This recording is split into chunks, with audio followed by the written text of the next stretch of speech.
Hey, Comp, how's it going, dude? Excellent. Beautiful day here. It really is. But you know what has me totally pissed off on this nice day? Well, whenever we go to buy e-bikes or test and review them, the quoted range figures are all over the place, dude. Right.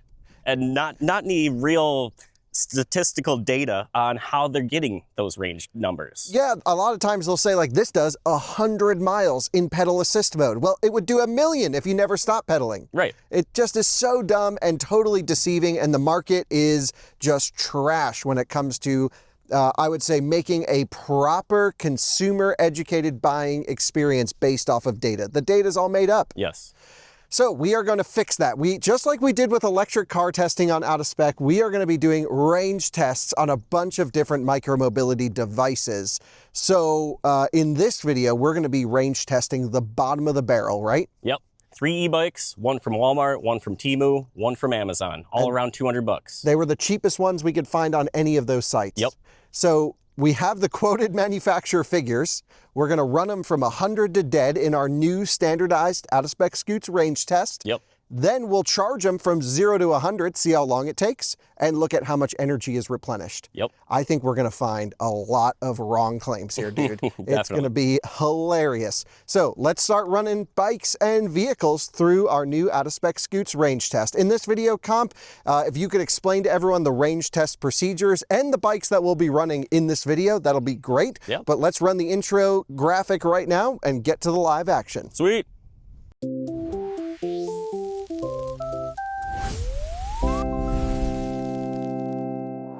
Range test procedures. I'm pretty standardized.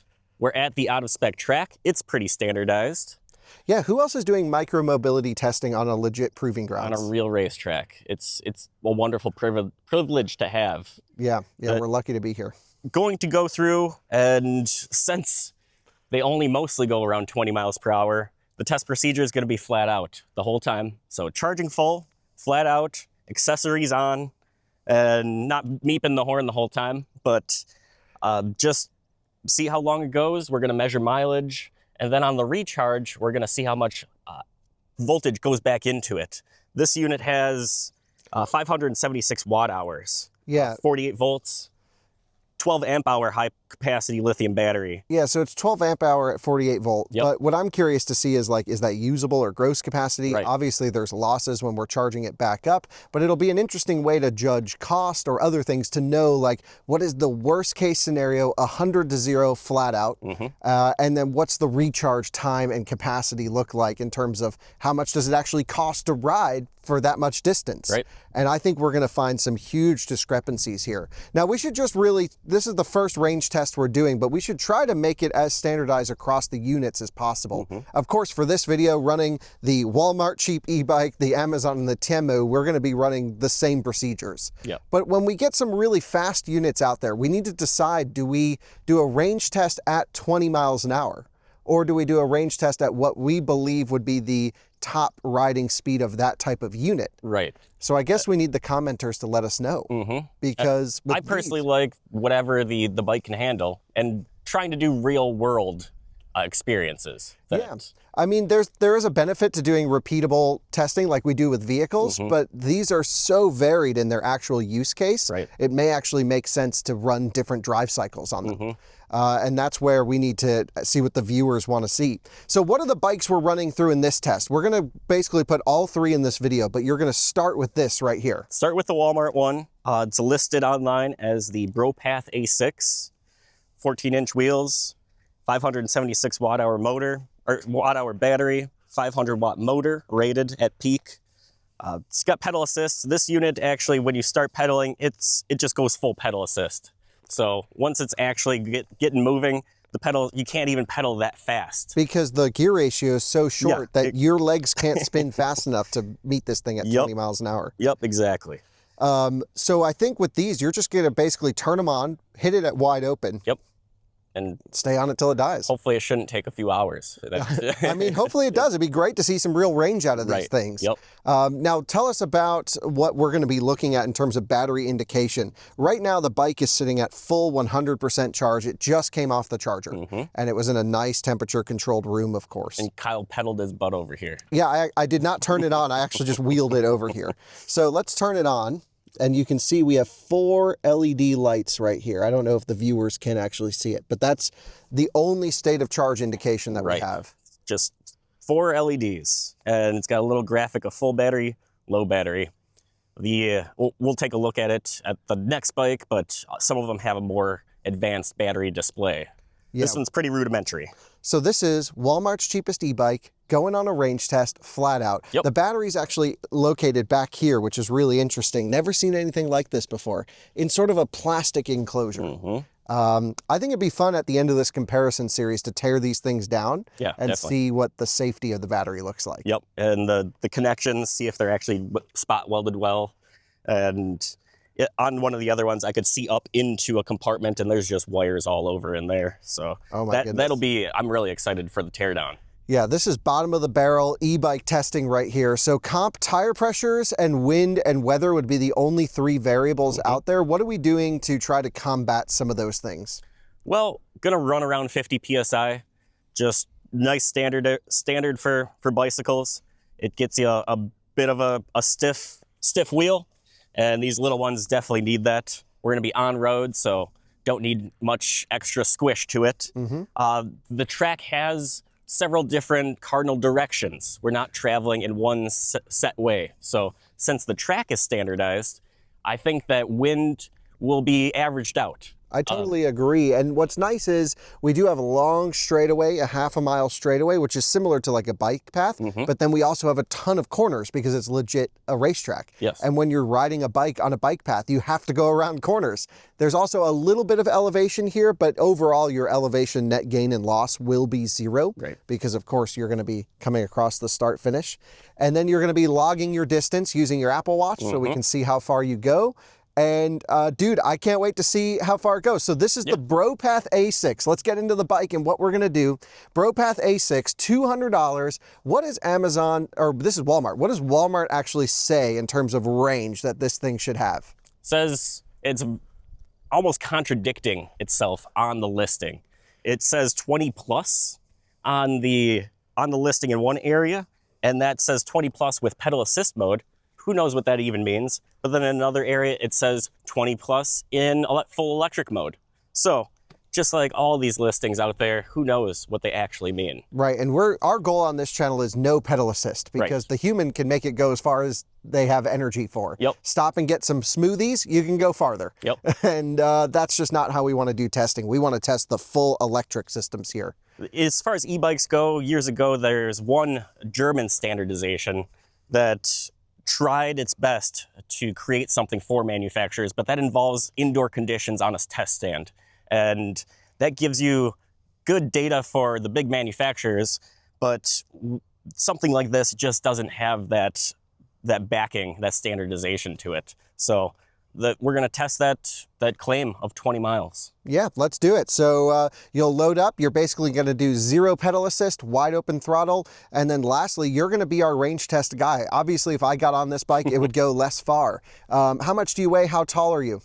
About 135 pounds, and I'm about 5'7". Okay, so I would say you're a pretty little guy. Yeah, perfect for range testing. Yes, exactly. Yeah. And so let's go see what you do. Let's load this thing up and hit it wide open. Excellent. Well, just got through lap 1. We are now indicating already 3 out of 4 LED battery status indicator lights.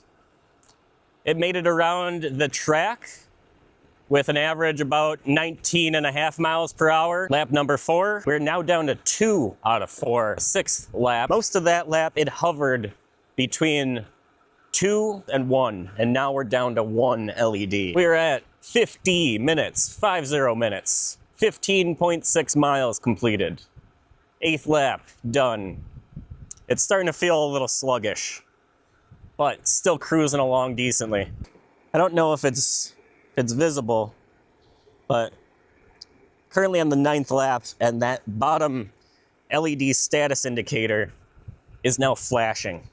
So at least it starts giving you an indication of low voltage. Heading into the wind and up a bit of a hill, it is barely moving. We're down to 12 miles per hour. It had an average of 18.4 throughout the run. So it's starting to peter off here at 55 minutes. Oh, yep, just cut out. Next contender on the out-of-spec Scootz cheap e-bike shootout range test is the Worry Y2 electric bike from Amazon. States 500 watt motor, battery 48 volt, 5.2 amp hour. On the website, it has a very subjective 30/45 mile max range in pedal assist mode. Very subjective range measurements, we'll put that to the test. On the website, it also states a different amp hour of approximately 10.4 amp hour at 48 volts gives you approximately 500 watt hours. So, completely different info out there. And that's why we're putting it to the test here at the out-of-spec track. The wind is low. The temperature is decent. Hopefully, it'll make it around a bunch of laps. We've got a full charge. It is showing 4 out of 4 battery LED indicators. That's probably all flashing on camera because of the refresh rate. But we're going to be running this with lights on and full speed, max throttle, whole time. Then we're off. This one accelerates with a lot more torque than the Walmart one, than the BroPath A6. This Worry machine has some power to it. I'm in top speed mode. The seat is really nice. It's not a bicycle seat, more of a small moped-like seat. It's wide and cushy. Nice support on the bum. The thumb throttle is a bit uncomfortable. With a twist throttle, it's a lot easier to just hold your hand in one spot. Whereas the thumb throttle, my thumb's gonna get tired and cramped up just kind of having it locked in one position. Lap 2 is done. Still showing 3 out of 4 battery status indicators. Got a little passenger along with me. That there is a bee on my shoe. Hey little guy. Along for the ride, coming along for the test. Woo! Beautiful day out here at the track.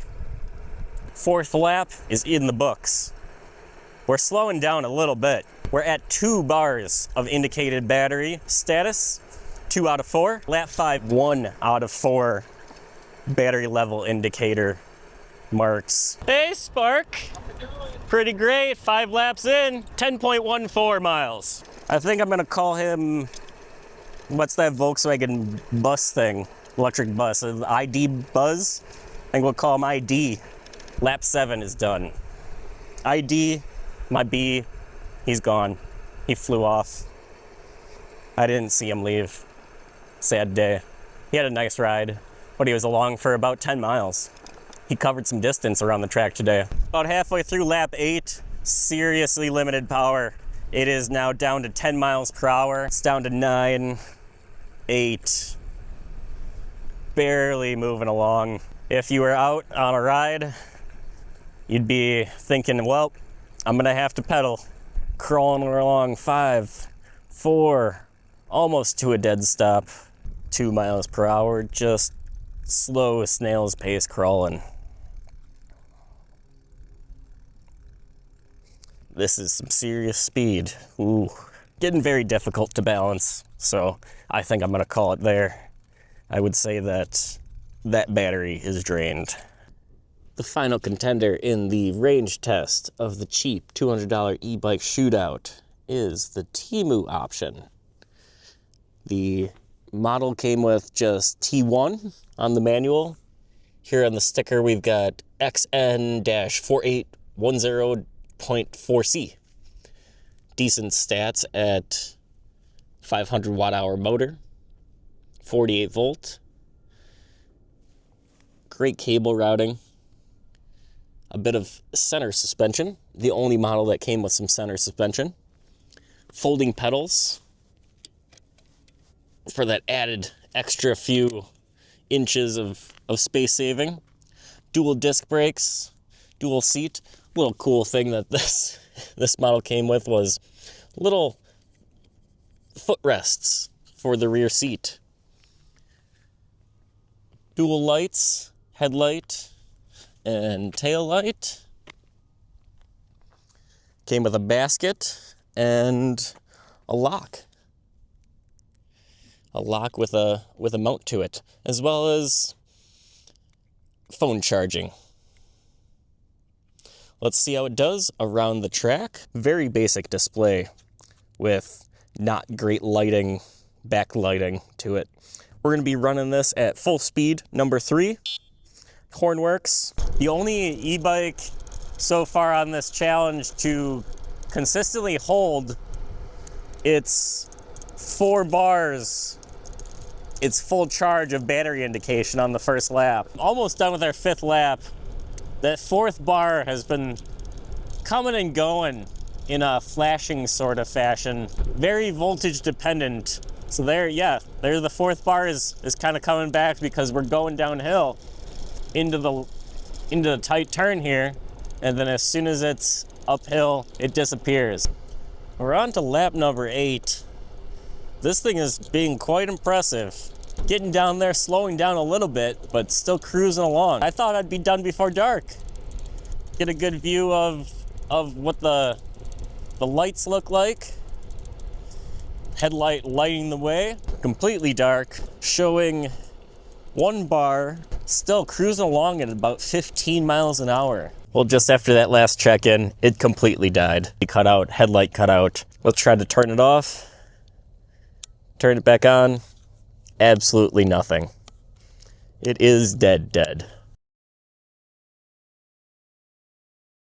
Well, successful range test in. All the bikes made it around and quite impressive numbers. Let's go through what they did. In 3rd place, the Wurhi, the Amazon contender. 15.64. What do we got going on behind us? Oh, there's a Model S flying past.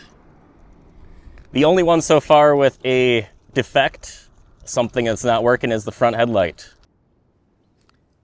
2nd place, the Walmart contender, the BroPath A6, did 17.07 miles.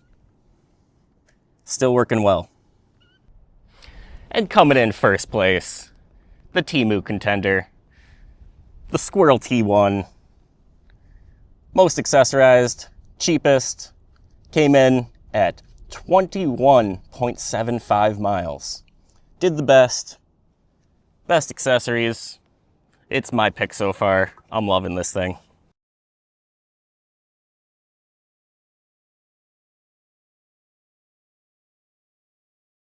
Part of the charge testing is, of course, looking at the consumption, the power draw of these units from their chargers, but also the watt hours that are used to recharge. Now, it's not a great way to measure battery capacity, but it is a good way to measure the cost per mile of ride based off of what your local electricity rate is. A lot of times people will just leave these power bricks plugged in, and there are some parasitic losses with each one. So this is Walmart's, it's called the BroPath, the ProPath A6. Yeah, this is the A6 included charger. It's an output of 42 volts and 1.5 amps. What this doesn't indicate is the passive consumption. So let's plug it in and we'll start this thing up and see what it does. So you can see it sits right at about 0.2 watts, which is really not much to do, 2/10 of a watt, but it's still some consumption, some power draw just sitting there. What we're going to do now, of course, is reset this unit and plug in the A6 from dead. Comp just ran it all the way out to 100% and look at the watt hours delivered. Now it's a 576 watt hour battery pack claimed. We don't know if that's usable or gross because there's always some buffer, or if it's going to put in a ton, because the range test was hugely impressive on this, 17 miles at wide open. So I'm really curious to see how much energy this thing takes in to charge it to 100. We'll plug it in, come back to this when it's done, and see how much juice it onboards. All right, following up on the charging data, looking at what the passive draw of each unit's charging brick is, we were able to see that this was 0.2 for the BroPath A6. Let's test the charger that came with the Wurhi. That one is 0.4 watts, so not too much draw on it. And then finally, the one that came with the Squirrel T1 from Temu. What are we looking at there? 0.7, 1.8 watts. Holy crud. That is some serious passive draw. It is the only one with a fan in it, and great to see that it had a fan on the actual thermal. The other ones heated up quite a bit when they were going through their charge cycle. And this one did pretty well on staying cooler, but that is an intense number of just passive draw. There's nothing plugged into the other end. It's not hooked up to the e-bike. So almost 2 watts of passive draw to that one. So it's definitely something to be mindful of leaving these chargers plugged in. Even if they're not plugged into something, it's still drawing something. Let's take a look at the numbers of each one. The BroPath A6 had a stated capacity of 432 watt hours, and we were able to put in 396. That one was second place at 17 miles of range. Looking then to the Wurhi Y2, it did 312 watt hours that we were able to measure on putting in, and it has a stated capacity of 250 watt hours. That one did the worst at 15 miles, 15 and a half miles. The Squirrel T1 did the most range at 21.75 and has a stated of 500 watt hours, and we were able to put in 539 watt hours back into it. So it'd be interesting to see after several charge cycles, who knows how brand new all of these batteries are, on what the actual range is going to be after some use. So overall, great units. Well, thank you very much for watching the first range test experiment of micromobility here with out-of-spec Scootz. They did quite impressive. I'm even impressed at the 15 miles of range. Consider that this is quite ideal conditions. A light rider, flat paved track, and consistency. So your results might vary, but it's at least good to have some base numbers and many more range tests to come in the future. Thank you for watching Out of Spec Scootz. Have a great day.